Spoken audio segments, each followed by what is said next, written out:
Guys, I have to tell you about the most mind-blowing night of my life. You know those nights that just hit different, that make your whole body tingle just thinking about them. Well, I walked into this bar I'd passed 1,000 times, and holy, what happened next was unlike anything I'd ever experienced. I'm still riding that high days later. Buckle up because this story, it's about to get real. If you're into stories that push boundaries and make your heart race, you're going to want to stick around for this one. Hit that subscribe button and let's dive in. Trust me, you won't regret it. Okay, so I'd never actually been inside this bar before. You know the type, one of those places you walk past literally every day, always telling yourself, yeah, I'll check it out sometime, but never do. It had this vibe, you know, like the dim light spilling onto the sidewalk was practically begging me to come in. And God, did I need something different that night. Work had been kicking my ass, and I was so done with the whole email deadline fake smile routine. I needed something real, something that actually made me feel alive. So yeah, I walked in.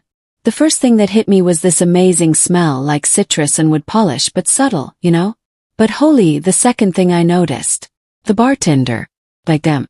This guy had arms that looked like he moonlighted as a lumberjack or something, not just mixing drinks. His sleeves were rolled up, showing off these incredible forearms, and when he looked my way, my stomach literally did backflips. I slid onto a bar stool, suddenly super aware of my skirt, maybe a little tighter than I'd realized. First time here, he asked, and his voice, pure honey. I just nodded because honestly, my heart was pounding so hard I didn't trust myself to speak. So we started talking. Well, mostly I did. But the way he asked questions, it wasn't just small talk, you know? He actually made me feel seen, like really seen, for the first time in forever. What did I do? Did I like it? Why tonight? I found myself leaning in closer, laughing more than usual, feeling like I'd shed about 10 years of adulting. I'm Anton, he said, reaching out to shake my hand. His grip was firm, warm, and when our hands stayed together just a moment too long, yeah, there was definitely something there.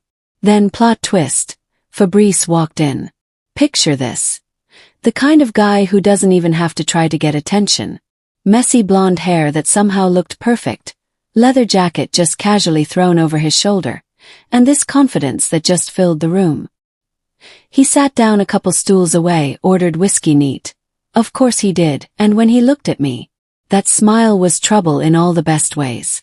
And suddenly, I'm in the middle of something I've never experienced before.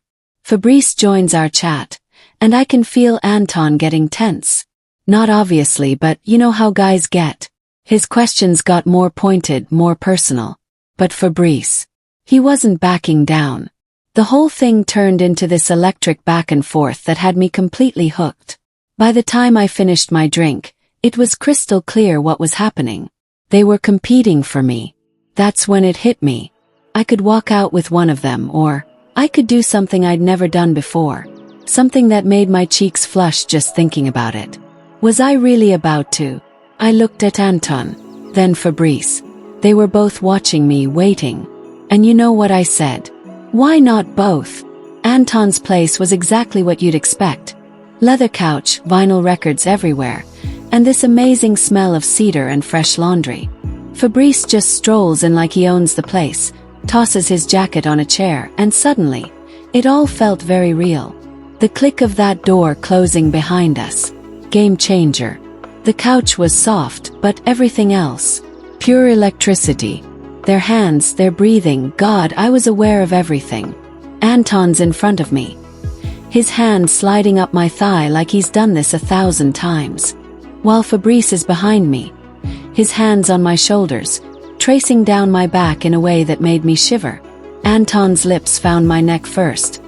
His breath hot against my skin, sending these little shock waves down my spine. Fabrice started working on my skirt zipper, each little tug promising more. My heart was going crazy, but there was no way I was stopping this.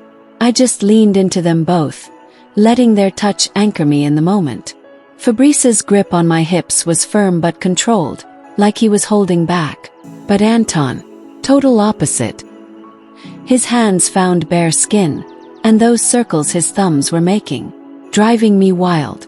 The contrast between them was intoxicating, like being caught between two different kinds of perfect. Fabrice's stubble grazed my shoulder and, oh my God, the feeling of Anton pressing closer, their warmth surrounding me. Clothes started coming off, punctuated by these little gasps and whispers that said more than words ever could. Their touches got more insistent, Anton's grip tightening on my hips in this incredibly grounding way while my mind was spinning. Fabrice's lips found the back of my neck, his hands exploring with this reverence that completely contrasted with his heated breathing. The way they moved together, seamless like they'd choreographed it or something. Anton's strength was tempered with this surprising gentleness, while Fabrice's hand steadied me as my breathing got faster and faster. It was overwhelming in the absolute best way, like this perfect symphony I never knew I needed. The intimacy hit me in waves, their hands, their lips, their warmth. And then, this sudden realization of how natural it all felt. All that nervous energy from earlier, the way they touched me like they just knew exactly what I needed, was addictive.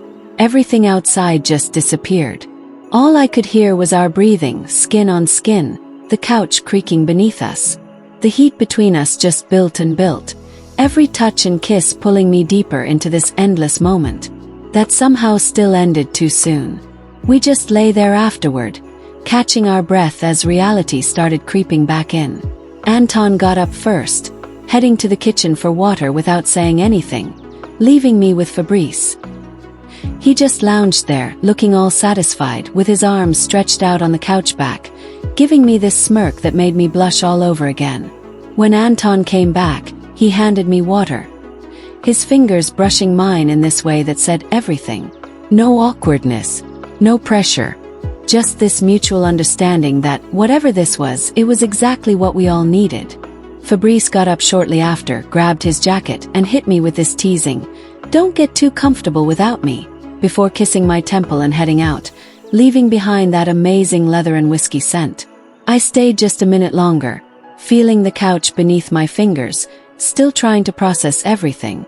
Anton walked me to the door, gave me this look I still can't figure out, and just said, "Take care." Stepping into the night air, the city felt different, more alive, but also weirdly peaceful. My pulse was still racing from their touch, and yeah, there was this little voice wondering if I'd crossed some line I couldn't uncross. But honestly, I just let myself ride that high all the way home. I still get butterflies sharing this story. If you felt that electricity too, smash that like button and drop a comment telling me about your most unforgettable night. And hey, if you want more stories that'll make your pulse race, hit subscribe and turn on notifications.